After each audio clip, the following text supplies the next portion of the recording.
138쪽. 칸트 설명할게요. 칸트.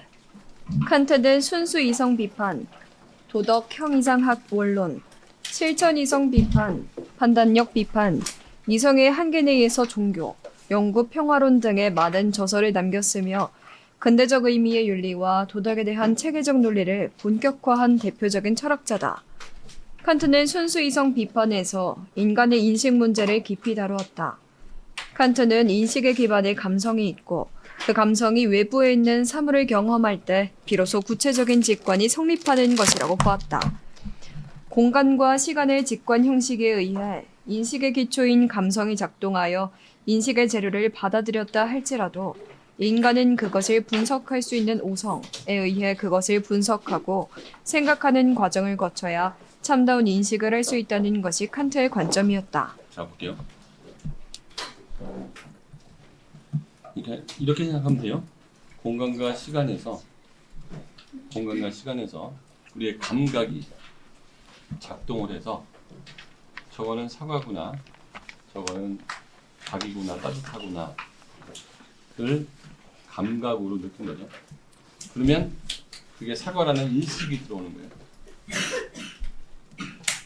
일단 눈으로 봐야 사과라는 걸 알게 되는 거예요. 눈으로 보고 사과라는 걸 안 다음에 그거를 오성 내지는 지성, 이성으로 그걸 분석하고 생각을 하는 거예요. 사과는 어디서 왔을까? 사과는 뭘까? 이렇게 생각하는 거예요. 그러니까 눈으로 봤을 때 감각으로 들어온 거고, 그렇죠? 그게 인식이 되는 거죠. 저기 빨갛고 사과다, 빨갛다, 동그랗다, 이 사과다. 인식. 그 다음에는 이성이 작동하는 거예요. 이해됐습니까? 예를 들어 인간이 연필을 인식하려면 연필이라는 대상의 내용이 눈에 보이고 손으로 만져 직관을 통해 느끼며 이를 통해 감각된 내용들을 인간 자신의 사고인 오성에 의해 개념적으로 정리해야 한다는 것이 칸트의 주장인 것이다. 칸트의 관점에 의하면 인간의 모든 인식은 경험과 더불어 시작되지만 인식은 뭐하고 시작돼요? 경험과 더불어 시작되지만 인식을 위해서 뭐가 더해져야 돼? 오성이 더해져야 된다. 내용 없는 사고는 공허하고 개념 없는 직관은 맹목적이다. 칸트는 인식 대상에 대한 직관이 없는 사고는 공허할 뿐이고 오성의 자발적인 역할이 없이는 대상에 대한 인식이 인쇄되지 않기 때문에 개념이 없는 직관은 맹목적일 수밖에 없다고 보았다.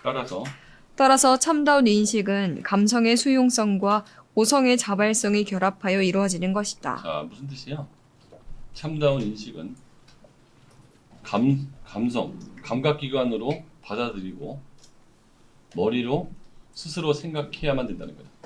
감각기관으로 받아들이고 머리로 생각해야만 제대로 아는 거지.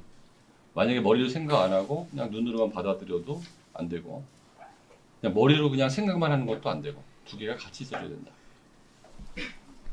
칸트는 인간의 인식이 언제나 감성과 오성의 결합으로 성립되기 때문에 감성적 직관으로 인식되지 않는 대상에 대해서는 인식 너머의 범주에 해당한다는 생각을 가지고 있었다. 인식 너머의 범주라는 게 뭐죠?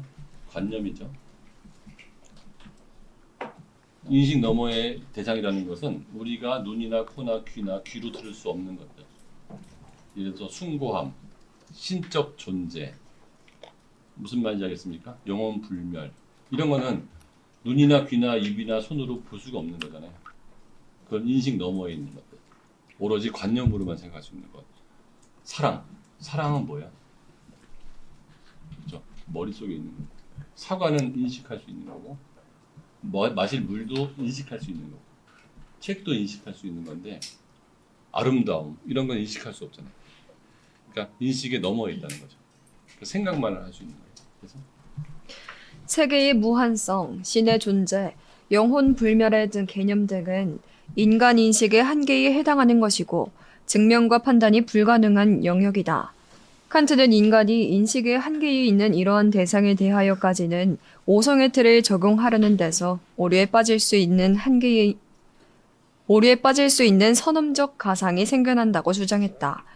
그는 선험적 가상이 인간의 이성이 오류에 다 다른 상황이며 여기에 대한 해법은 실천적, 도덕적 세계에서 찾아야 한다고 보았다. 그러니까 인간의 인식은 감각이 작용할 수 있는 데까지만 인식하려고 해야지. 무슨 말인지 알겠습니까? 그 천당을 인식하려고 해서는 안 된다는 거죠. 감각에 넘어에 있는 거는 인식하려고 하면 안 된다. 인식은 어디까지만 해야 된다? 우리 감성이 가는 데까지만 인식하려고 해야 된다. 이해됐죠? 그러니까 순수 이성 비판이라는 거는 뭐냐면 어디까지가 인식할 수 있는 대상인지를 판단했다는 거죠. 그 이상은 다른 영역이라는 거죠. 우리 인식 영역이 아니다. 칸트는 실천 이상 비판. 실천 이상 비판은 뭘까요? 어디까지 해야 되는가요? 의무론이죠. 뭐라고? 의무론. 그러면 순수 이성 비판 이건 뭐죠? 인식론이네요. 어디까지 인식할 수 있느냐가 순수 이성 비판이고요. 실천 이상 비판은 뭐죠? 어디까지 해야 되느냐. 그러니까 도덕적인 걸 하라고 그랬잖아요. 어디까지 해야 되느냐. 그러니까 뭐라고? 실천 이상 비판. 어느 거는 안 해야 되느냐. 어느 거는 해야 되느냐를 얘기하는 게 뭐야? 실천 이상 비판. 여기서 비판은 뭐라고요? 한계. 어디까지라는 얘기죠. 한계는 어디까지라는 얘기예요. 어디까지 해야 되느냐? 하지 말아야 되느냐. 인간의 도덕 문제를 언급하였다. 의무론입니다. 칸트는 인간에게 경험적 관점이 아닌 이성적 관점에서 도덕률이 존재한다고 보았다. 여기 흉은 다르게 얘기했어요. 흉은 주정주의라고 그래가지고 흉은 뭐 주장한 사람이죠? 경험론이죠. 흉은 뭐라고 했냐면 딱 보면 압니다라고 했어요. 느낌으로 압니다. 우리가 해야 될 일과 해야 되지 않는 일을 뭘로 알 수 있다고요? 느낌으로 알 수 있다고. 느낌이 정이잖아요, 정. 저기 어떤 아이가 쓰러져 있어. 가슴이 짠하다는 거죠. 느낌이 팍 온다는 거예요. 그럼 하라는 거예요. 누구를 때려. 안 좋은 느낌이 팍 오잖아요. 그걸 하지 말라는 거예요. 사람이라면 그냥 자연스럽게 해야 될 일을 보고 있으면 흐뭇해지고 해서는 안 되는 일에는 안 좋은 감정이 든다는 거죠. 그러니까 안 좋은 감정이 드는 건 하지 말고 좋은 감정이 드는 건 해라. 이거 누가 얘기한 거예요? 흉이 얘기한 거예요. 그러면 흉은 우리가 해야 될 일과 안 해야 될 일을 뭘로 할 수 있다? 감정, 느낌으로 할 수 있다. 그런데 칸트는 뭘로 할 수 있다? 이성으로 할 수 있다. 그래서 읽어볼게요. 도덕률은 곧 도덕의 법칙을 의미하는 것인데 칸트는 이성적 존재인 인간은 도덕 법칙을 가지고 있는 존엄한 존재라는 점을 강조했다. 생각하면 다 알 수 있다는 거예요. 어떤 걸 해야 될지, 어떤 걸 해서는 안 될지 뭐하면 알 수 있다? 생각하면 알 수 있다. 우리는 이성을 갖고 있으니까. 옆에 있는 친구한테 침을 뱉으면 안 된다는 거를 우리는 알 수 있어요, 없어요? 있죠. 그런데도 그걸 하면 그건 안 좋은 행동이고 안 좋은 행동에는 응징이 가는 거죠. 사람을 괴롭히는 행동은 이성적으로 생각하면 해야 되는 일이 안 해야 되는 일이 안 해야 되는 일. 쉽게 말하면 동물은 다른 동물을 잡아먹잖아요. 사람은 다른 사람을 잡아먹지 않죠. 그러니까 뭐가 있으니까? 이성이 있으니까. 근데 다른 동물을 죽이거나 그러면 다른 사람을 죽이면 응징을 해야죠. 사자가 토끼를 잡아먹었다고 응징하지 않잖아요. 계속. 그는 도덕 법칙에 대하여 실천 이성이 우리 자신에게 부과한 자율적인 명령이라고 여기고 모든 인간은 누구나 예외 없이 따라야 한다는 입장을 취했다. 도덕 법칙은 무조건적이고 절대적인 정엄 명령에 의해서 수행되어야 한다는 것이 그의 입장이었다. 정엄 명령도 주실게요. 칸트는 명령의 개념을 가언 명령과 정언 명령으로 구분했는데 가언 명령은 어떤 목적을 달성하기 위한 수단으로 내리는 조건 명령으로 그 목적을 승인하는 사람에게만 의미가 있을 뿐 보편 타당성이 없는 것이다. 가언 명령은 그때그때 해야 되는 명령이에요. 무슨 말인지 알겠어요? 야, 부부니까 좀 도와줘. 엄마니까 해줘. 딸이니까 해줘. 이건 무슨 명령이에요? 가언 명령이에요. 네가 나한테 지난번에 돈을 빌려갔으니까 이거 해줘. 무슨 명령이에요? 가언 명령인 거죠. 이해됩니까? 정언 명령은 뭐예요?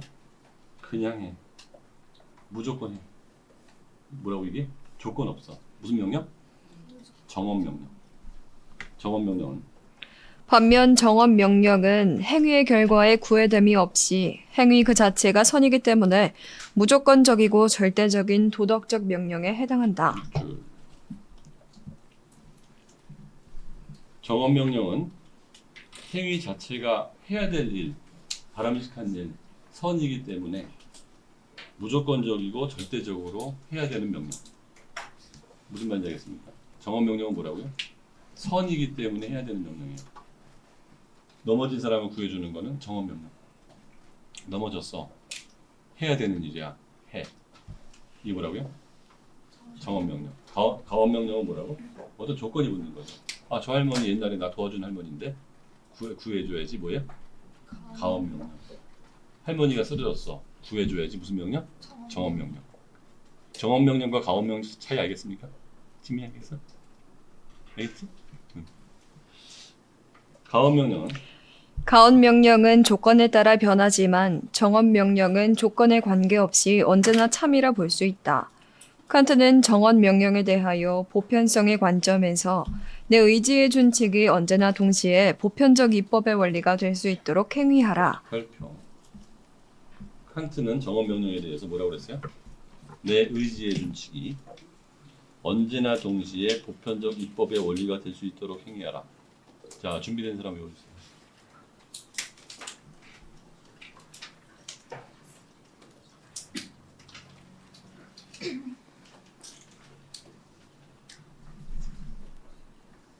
자, 해보자. 딴 데 보고. 해봐. 이 의지의 준칙이 언제나 동시에 보편적 입법의 원리의 준칙이 될 수 있도록 행위하라. 정도 됐어. 또. 해봐. 의지의 준칙이 언제나 동시에 현재 입법의 원리가 될 수 있도록 행위하라. 해봐. 또. 의지의 준칙이 언제나 동시에 입법의 원리가 될 수 있도록 행위하라. 보편적 입법의 원리가 될 수 있도록. 다시 해봐. 너 해봐. 의지의 준칙이 언제나 다시. 허니 해봐.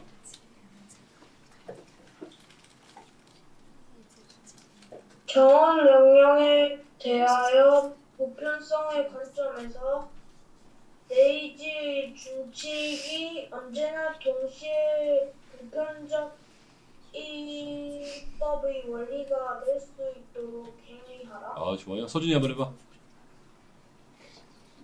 아직 다 보세요. 네. 하윤이 해봐.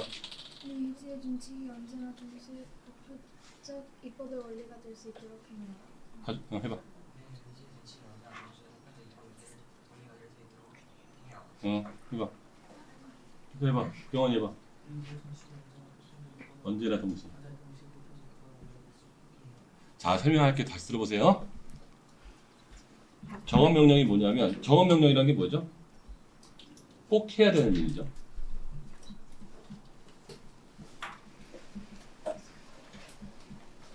그렇죠? 꼭 해야 되는 일이죠. 그게 뭐냐면 너의 의지의 준칙이라는 게 뭘까요? 의지의 준칙이 뭐예요? 네 마음속에, 의지가 마음속에 있는 거죠. 준칙, 법칙이죠. 준칙이라는 것은 반드시 지켜야 될 법칙을 준칙이라고 그래요. 여기까지 왔습니까? 네 마음속에 있는, 잘 적어놔요. 이렇게 자세하게 해설해주는 책도 없더라고. 맨날 요거만 딱 들어오지. 지진 났어? 책상 밑에 있는 흔들렸네 조금 전에. 떨어졌어? 자, 볼게요. 네 마음속에 있는 의지. 의지라는 게 뭔지 알죠? 이걸 할까 말까. 그 의지죠. 해야 되나 말아야 되나. 이 의지 맞죠? 해야 되나 말아야 되나를 결정할 때 이거는 해야 된다. 이거는 하지 말아야 된다. 무슨 원칙이 있어야 될 거 아니에요. 그쵸? 예를 들어서 그 옆에 있는 애한테 침을 뱉으면 안 되는 거예요. 근데 웃어주는 거는 괜찮죠. 그러니까 뭔가 반응을 보이는데 이게 웃어주는 건 괜찮지만 이준이한테 침을 뱉는 건 안 돼요. 그지? 그러니까 침을 뱉는 건 안 돼. 웃어주는 건 돼. 나름대로 규칙이 있을 거야. 자기 마음대로. 너 스스로 규칙이 있어 없어? 네가 생각했을 때 요거까지는 해도 되고 요건 하면 안 되고 이런 규칙들이 다 있어요 없어요? 있죠? 수업 시간에 자꾸 빚을 빚는 거는 안 좋은 거예요. 네. 수업 시간에 자꾸 빚을 내가 얼마나 헷갈리겠어. 앞에서 네가 이렇게 빚을 앞자리에 앉아가지고 빚을 내리고 있어.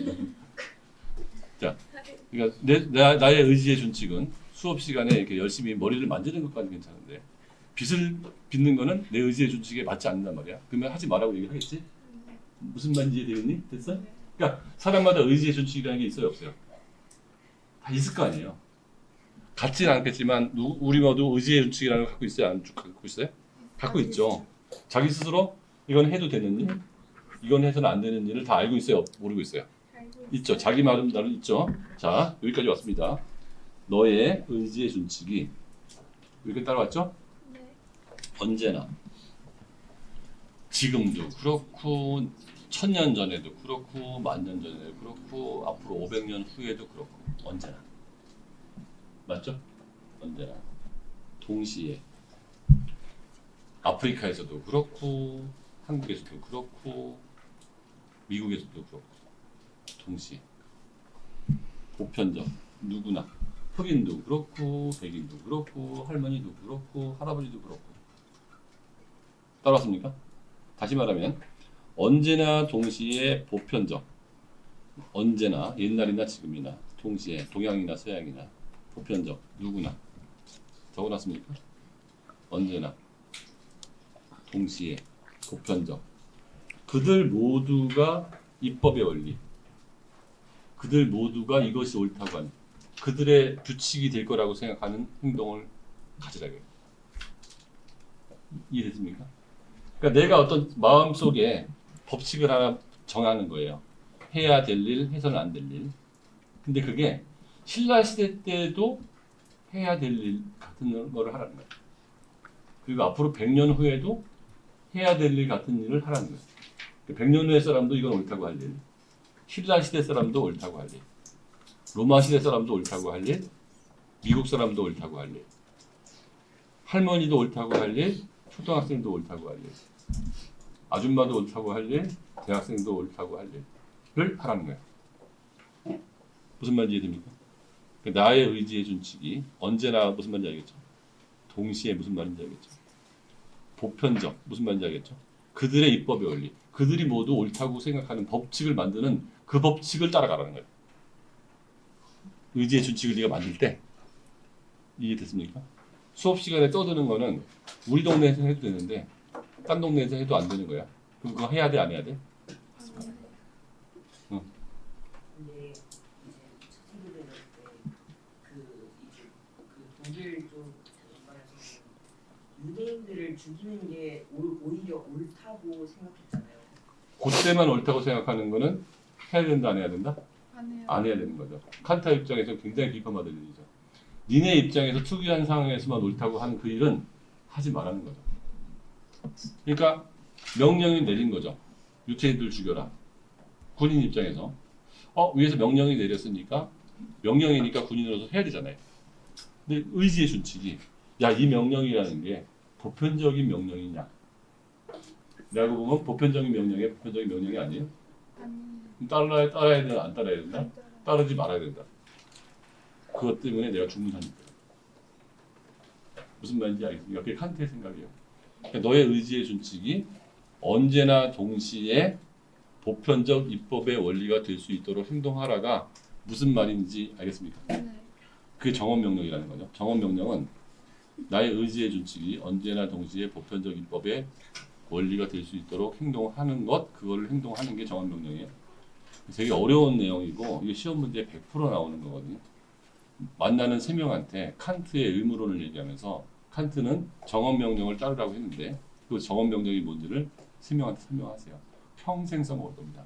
특히 의과대학과들은 나중에 MMI에서 이 의무론하고 공리주의가 되게 부딪히거든요. 공리주의는 전혀 다른 얘기를 해요. 그래서 우리는 이 두 가지 중에 어느 한쪽을 선택하면서 인생을 계속 살게 돼요. 예를 들어 공리주의는 한 명을 죽여야 되고 100명을 죽여야 된다 그러면 한 명을 죽이는 걸 선택할 수밖에 없어요. 100명을 살려야 되고 한 명을 살려야 된다 그러면 100명을 살리는 걸 선택해야 돼요. 살인자를 살려야 되고 노벨 평화상 받은 사람을 살려야 된다면 나한테 한 번밖에 할 기회가 없다면 노벨 평화상 받은 사람을 살려야 되는 게 공리주의예요. 근데 칸트는 그렇지 않았어요. 칸트는 사람의 생명은 같다고 생각하기 때문에 의지의 준칙이 보편적 입법의 원리에 따라서 맞도록 행동하라. 예를 들어서 이 살인자를 살려야 되는데 살인자의 엄마라면 살인자를 살리지 않겠냐고. 그렇죠? 그러니까 반드시 노벨 평화상을 모두가 살려야 된다고 얘기했지만 노벨 평화상 받은 사람을 싫어하는 사람도 있을 거 아니에요. 그 사람을 개인적으로. 그 사람 안 살리려고 그럴 거라. 그러니까 보편적이지 않다는 거죠. 이해됩니까? 인격주의적 관점에서는 인격주의적 관점에서는 너 자신과 다른 모든 사람의 인격을 결코 단순히 수단으로만 대하지 말고 언제나 동시에 목적으로 대하도록 행위하라라는 명제를 제시했다. 인격주의적 관점이죠. 자, 너 자신과 다른 모든 사람의 인격을 결코 단순히 수단으로만 대하지 말고 언제나 동시에 목적으로 대하도록 행위하라. 아까 설명한 거죠? 네가 기분 좋으려고 넘어져 있는 사람을 구하지 마라. 수단으로 대한 거니까. 그죠? 도와줬더니 기분 좋아지는 건 상관없다. 자, 두 번째 보겠습니다.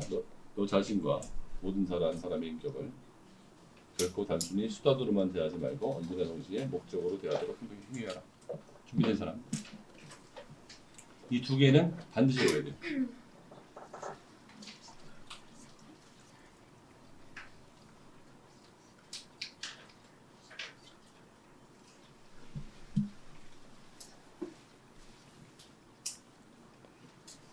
칸트는 너무 중요한 사람이기 때문에. 뭐 자신과 다른 사람의 인격을 오직 단순히 수단으로만 대하지 말고 상상적으로 대하도록 하라. 정확히 다시 해볼게요. 해본 사람? 뭐예요? 자신과 다른 사람의 인격을 결코 단순히 수단으로만 대하지 말고 언제나 동시에 목적으로 대할 수 있도록. 좋아요. 해봐. 너 자신과 다른 모든 사람의 인격을 결코 단순히 수단으로만 대하지 말고 언제나 동시에 목적으로 대하도록 행위하라. 좋아요. 해봐. 또 자신과 다른 모든 사람들의 인격을 결코 단순히 수단으로만 대하지 말고 언제나 동시에 목적으로 대하도록 합니다. 좋아요. 해봐. 또 자신과 다른 모든 사람의 인격을 결코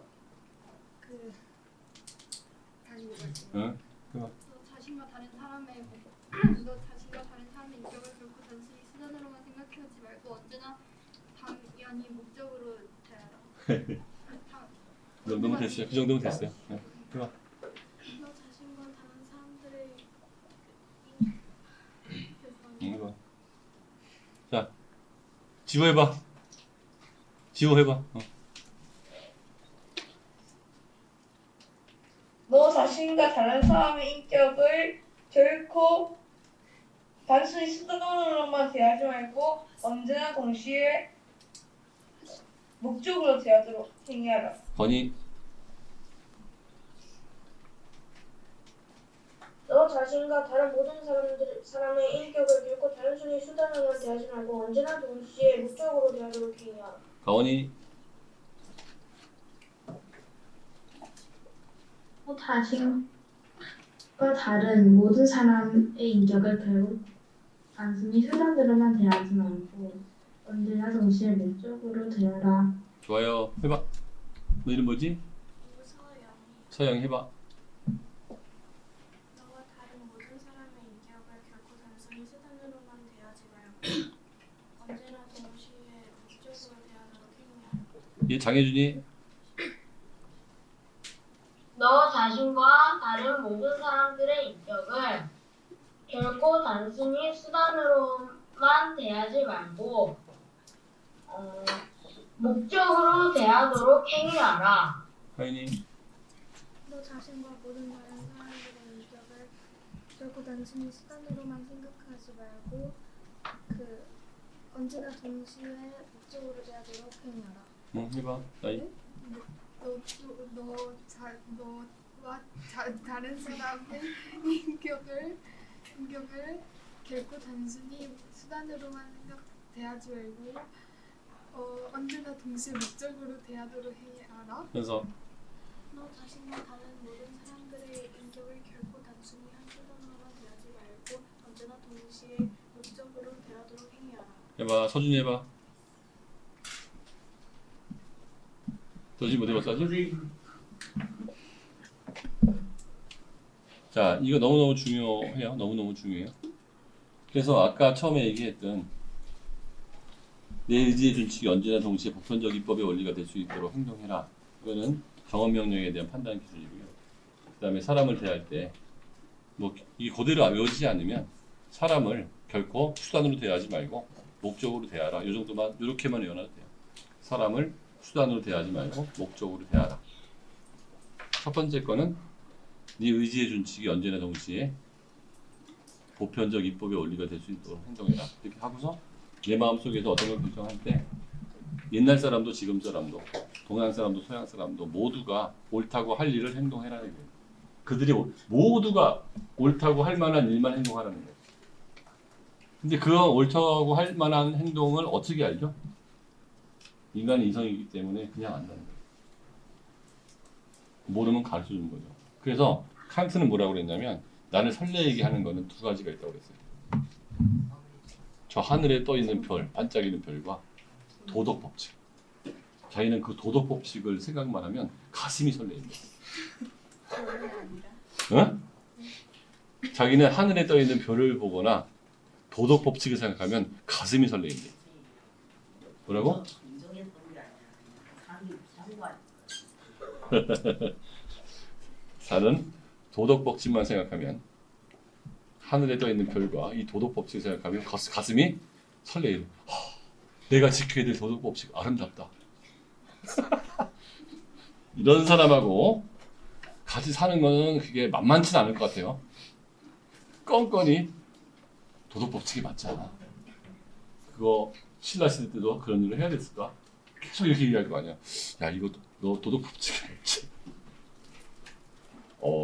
그래서 칸트처럼 사는 거는 쉽지 않은데 이게 끝에 있는 사람이기 때문에 철학자고. 자, 칸트에 따르면 도덕 법칙의 다른 정언 명령은 필연적 의무가 부과되는 것이다. 인간은 본능적 욕구와 이성을 함께 가지고 있으므로 인간의 의지가 도덕 법칙을 따르기 위해서는 본능적 욕구의 저항을 극복해야 하기 때문이다. 그러니까 지금 이제 그 수업 시간에 떠들고 싶은 욕망이 생기는데 도덕 법칙을 막는 거죠. 인간이기 때문에 동물적 경향성이 있단 말이에요. 아니 저기에 있는 그 맛있는 빵이 왜 안 먹고 싶겠어요, 그죠? 먹고는 싶지만 도둑질은 해서는 안 된다. 라는 이성이 그걸 막는 거죠.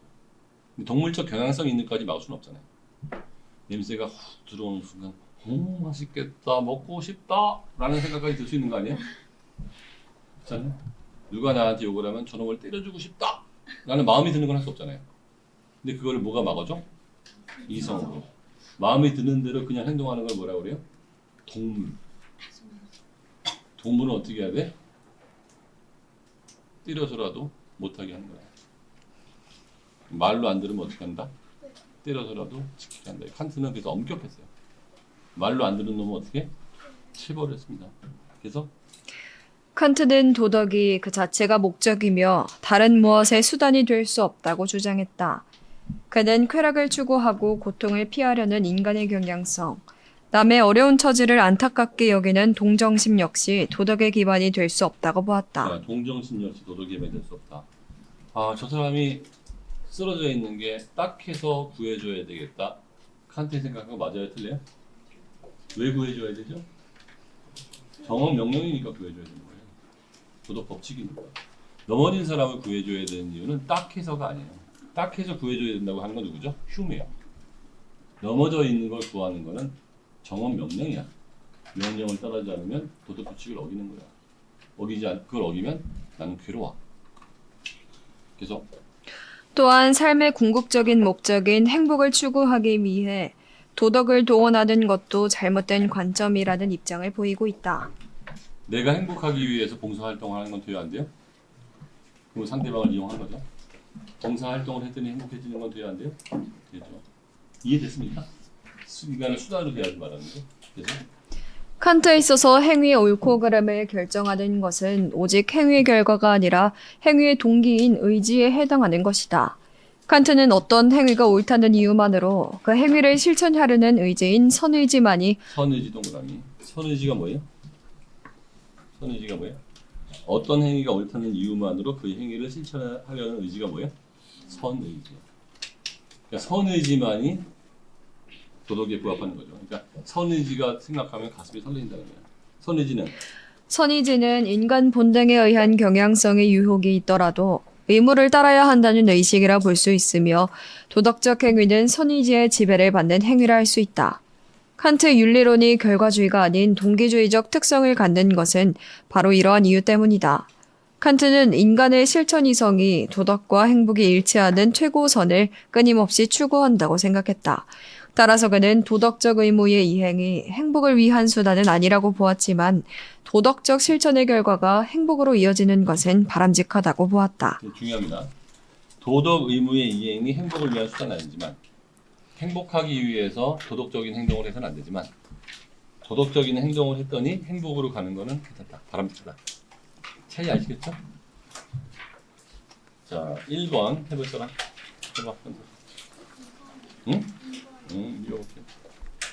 근데 서양 사상가 갑의 입장에서 문제 상황 속에 A에게 해줄 수 있는 조언으로 가장 적절한 것은 갑.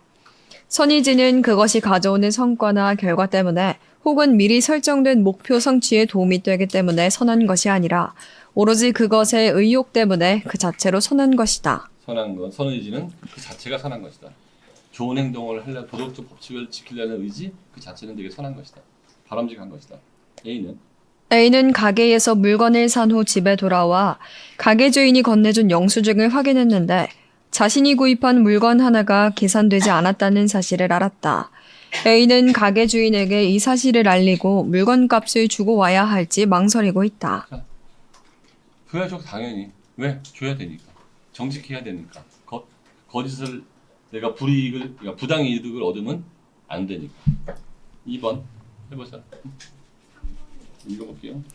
다음을 주장한 사상가의 입장으로 옳은 것은 자연적 필연성은 이성이 없는 존재의 특성이지만 자유는 이성적 존재의 특성이다. 왜 이성적 존재가 자유를 가졌다고 보아야 하는가? 그것은 이성적 존재가 실천 이성으로 타인의 영향과 관계없이 보편적 도덕 법칙에 맞는 자신의 경륜을 만들기 때문이다. 타인의 영향과 관계없이 누가 뭐라고 하든 상관없이 나는 내가 도덕 법칙에 맞는 행동을 하는 거죠. 이성이 있으니까. 3번 풀어볼 사람? 해봐. 다음과 같은 판단들을 정당화할 수 있는 사상적 근거로 가장 적절한 것은 소생 가능성이 없는 환자라 할지라도 그 생명을 인위적으로 단축시켜서는 안 된다. 구걸하는 사람에게 단지 불쌍한 마음이 들어서 적선을 했다면 그러한 행위는 도덕적 행위로 볼 수 없다. 불쌍한 마음이 들어서 하는 게 아니고 왜 해야 되는 거죠? 의무니까 해야 되는 거죠. 세 번째. 약속을 어기는 것이 오히려 좋은 결과를 가져오리라 예측되더라도 약속을 어겨서는 안 된다. 자, 약속을 어겨서. 그러니까 화이트 라이를 이 사람이 인정하지 않아요? 선의의 거짓말이 있어요, 없어요? 이 사람은 없는 거죠. 거짓말을 하면 안 되는 거죠. 예를 들어서 이 사람은 진실만을 얘기해야 되는 거예요. 이 환자가 있어. 당신 충분히 오래 살 수 있어요. 이렇게 얘기해서 돼야 안 돼요? 다음 달에 죽어요라고 정확히 얘기해 줘야 된다는 거예요. 무슨 말인지 알겠습니까? 거짓말을 하면 안 되는 거예요, 이 사람은. 자, 도덕 법칙에 따르고자 의문식에서 나오는 행동만 도덕적이다. 거짓말만 안 하기 꼬아서 말고. 그거는 네가 좀 꼬아서 어떻게 얘기할 건데? 죽나요, 사나요? 충분히 오래 살 가능성이 없다서. 가능성이 있다 없는데 있다고 얘기하는 것도 거짓말이잖아. 자, 4번 해보자. 우연히 몇 번? 몇 번? 2번. 가의 행위 원칙에 입각하여 나의 갈등 상황에서 가장 적절하게 행동한 학생은 내 의지의 긍휼이 언제나 동시에 보편적 입법의 원리가 될 수 있도록 행위하라. 옛날에 친하게 지내던 친구가 오랜만에 찾아왔다. 그런데 그 친구는 범죄 용의자로 지금 경찰에 쫓기고 있다고 하면서 여러 번의 전과 때문에 이번에 잡히면 감옥에 아주 오래 있을 것이라고 말했다. 그렇게 되면 병중에 계신 어머니께서 충격으로 쓰러질 것이라고 했다. 그러면서 며칠만 숨겨줄 것을 부탁했다. 얼마 후 경찰이 우리 집에 찾아왔다. 과연 나는 어떤 선택을 해야 하는가? 경찰에게 친구가 있다고 사실대로 말해야 하는가? 아니면 친구가 없다고 거짓말을 해야 하는가? 2번. 네. 거짓말을 하지 말라는 것이 도덕적 의무이기 때문에 경찰에게 사실대로 말한다. 자, 됐고.